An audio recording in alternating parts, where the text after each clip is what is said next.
In his last moments, he acknowledged that his life's greatest love was nobody the public had ever thought of, but a name that he was yet unable to summon himself to disclose. The eerie query still, who was that individual, and why did that agony still cause you to suffer? Redford until the end of his life. Redford Robert is an essential component of Hollywood's vibrant. However, his early years were incredibly modest. When he was younger, he was just a regular boy growing up in the van. His father was an accountant in New York, and the surroundings he was in have nothing to do with being raised on dazzling lights or the glitz of Theflon capital. At a very young age, he was different, Redford admitted.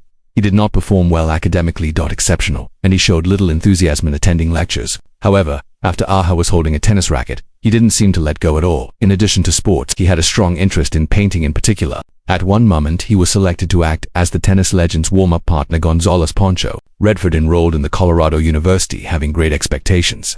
However, student life quickly became draining and depressing. He started to lush Giddens and submerged himself in it. Ultimately, Redford was released, a setback that appeared to be would shatter all of his hopes for the future. However, for Redford, that instance was not the conclusion. He took the audacious choice to depart from the United States. Over the years, he roamed about here, led the life of a European struggling painter who was staying in a damp, living in small quarters and surviving on dry bread. Holding his brush, he looked for who he really was through every paintbrush stroke. In the shadow of the sun of ancient Italian streets, a silent seed took root and brought him to a new location.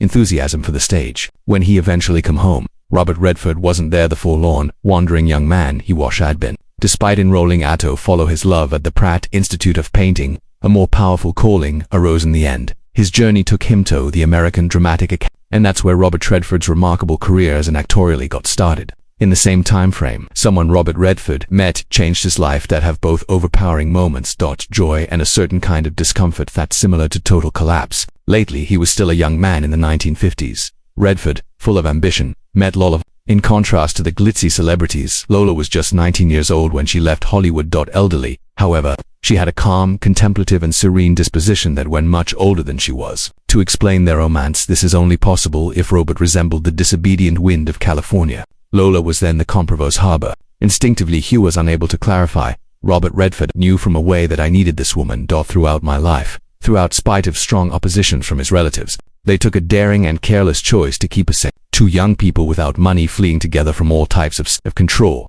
clinging to the innocent thought that love may suffice on its own. It sounded like the ideal conclusion to a romantic book. However, the grim truth said in fast, love was unable to cover their int. Robert was still having trouble look for a role in performing, and they needed to cram themselves into run-down apartments. Struggling with the little coins all the time within their pockets, their dreams started to break. Then disaster hit. The youngster passed away from unexpected neonatal death. SIDS syndrome too. Folks could not handle this loss. Robert, who was barely in their 20s, plunged into sadness, hopelessness, and despair. However, in the midst of the most intense suffering, Lola didn't tumble. With such incredible serenity, her unshakable faith, she turned into her husband's only source of emotional support, assisting him in overcoming his depression. Redford later acknowledged, she was the me life's love. Lola was never merely an typical wife, the only one who remained when he became lost and fell victim to the pain of losing a yacht. She endured the turbulence with him. Additionally, it was Lola's unwavering determination that established the framework for the future's Robert Redford. Legendarily, when his career took off, their family life also changed. The pivot moment Redford showed up on Broadway's barefoot in the play park. His portrayal of Paul Brother enthralled countless theatergoers. Redford then took off through iconic television series, The Twilight Zone, followed by The Sundance and Butch Cassidy. Youngster, he was greeted like a king in Hollywood.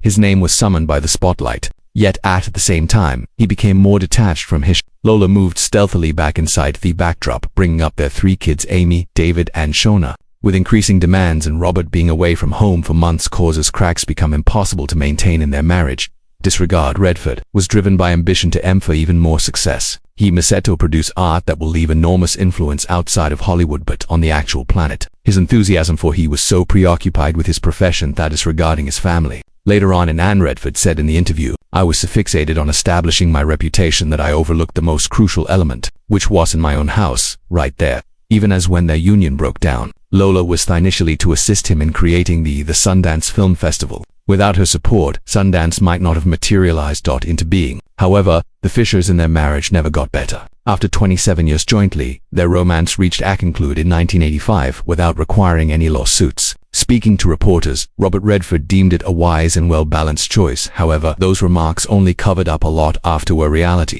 The split left a significant impression. Wounds Redford decided to keep quiet, removing oneself from the outside world. He secured missed meals, kept to himself in his room, living off of smokes and coffee. Sometimes his housekeeper discovered him seated hours past with no movement near the window. He sent Lola dozens of letters, but no one ever got a response. Lola's loss, it was like losing the world. Redford had given her all of his devotion, however, it was already too late. His distinguished career came at an excessive cost. Even when he was at his best, he could never satisfy the void in his heart. However, if that was the greatest love story within his lifetime, but what about his soulmate? Paul Newman was frequently mentioned and the ideal duo of Robert Redford on the silver screen. However, few ever ventured to recognize a single unspoken truth between there used to be a secret tie between them. In the late 1960s, while getting ready for the iconic movie Butch Cassidy and the Paul Newman, Sundance Kid 1969 and first Robert Redford met. Then, the Sundance Kid's role had not been meant for Redford at first. It was Newman, a considerably more well-known star already by that time, who defended him and pushed Ed for having him in the movie. Additionally, from that very instant, a bond was formed that would continue for decades. Although shooting the Sundance and Butch Cassidy, they performed charming in 1969. On-screen outlaws. However, behind the cameras, they unexpectedly got near and charming. They frequently traded looks that persisted longer than essential, shared a hilarious laugh, and even took a rambling drive through Thest. In those seemingly commonplace at times, they all felt that Theother had a spot set aside in history. Paul Newman was always able to make Redford chuckle. It was the uncommon type of laughs that a man can produce, releasing all the guards and giving up himself to someone else's confidence. The Newmaniverse ceased his naughty behavior. He would leave strange, small notes in Redford's room with notes such as, "Today, act like you've forgotten your no," questions about memory or Scottish Behind those ridiculous lands was Newman's personal method of expressing, "I comprehend you. I am aware of your fatigue, and I am with you here." By the time they collaborated on the 1973 film The Sting, these light-hearted antics had developed into appropriate vocabulary. Each practical joke has appropriate message. "I get you." In one instance, Newman made a live Redford's chamber with hens, only to subsequently locate his own vehicle entirely. Redford wrapped it in plastic. In reprisal, they even got into a heated argument. Yet their conflicts appeared more like the light-hearted back and forth of individuals confined by Seldom were there any rumors regarding their connection, and pictures of them together were a lift. However, if one examined Redford's skeet following Newman's death in 2008, that was sufficient to Following Paul Newman's passing, Redford refrained from crying in front of the cameras. All he said was, in a low voice, he lost a friend. However, in his perspective, the incalculable void was visible, of an individual who has recently lost the only someone who had the ability to make him chuckle. In a Hollywood that is bursting with, the pair had survived endlessly with each other. Redford esters were not used to convey pain, but rather seclusion and quiet. That connection could never been referred to as love. But it was definitely more than just friendship. Either it was a link of sorts that exceeded all definitions. Some engines readily gorgeous at the core of Hollywood. Then, like a tropical abruptly sweeping across a desolate, Sonia Bra entered his life in the desert. There was a shared imagination, thought-provoking discussions, and the brittleness of living beneath loneliness limelight of celebrity. In the same, Redford gave his best during that time. To Havana, a movie that many people characterized as political errors, Casablanca, and in an oddly contemplative manner. His life relationship was a lot similar to the movie itself. Profound, intricate, intense, yet in the end not able to endure. In 1991, they discreetly parted ways, bringing the story to a quick but-enduring romantic relationship. As the lights dimmed slowly, Robert Redford's life took an unexpected turn. In the direction of more peace. That was when he encountered German Sybil Sager, environmentalist and artist. Sybil came here since she was in love with nature and her search for a location to make something. She didn't really care if she did. Concerning Hollywood, and that was precisely Redford was shocked by it. In Sybil's eyes, he was viewed as less of a star, but rather as a man who had several fractures and wounds. Although Sybil acknowledged that she had discreetly watched several of his movies that were rented prior to their initial encounter, Robert never mentioned it, because in his opinion, the legendary wasn't the subject of that meeting. Redford. But what about the 60-year-old Bob? Man with a wounded heart in his arms and a profound yearning to be understood. He had never experienced love like this before. Previously known, it didn't burn with ferocity, such as his love for Sonia Bra, nor was it as full of sacrifice as his connect with Lola Redford with Sybil discovered. A mature love, harmonious and incredibly tranquil. Following over 10 years of dating, they formally wed in Germany in 2009. Sybil became more than just his lifelong companion, but also a vital partner in Redford's environmental advocacy. Together, they laid the foundation for the Sybil employed performance art in the rain. Then, Robert spoke forward to inform the Earth's history. its vulnerability, its beauty, and the duty of mankind to keep it safe. According to Redford, she gave a whole new life for me. What he meant was more than just a marriage. It was a new beginning, however. The life of Robert Redford was never characterized only by romantic tales, whether redeeming, profound, or searing. In addition to those affections, there was an much more forceful but quieter. The life of Robert Redford was never restricted to have romantic relationships alone. Additionally, he had wonderful kids. Precious presents granted to him by God. Orthosable sagas emerged as his most significant timpani, and throughout the subsequent sections of his Redford's heart never left.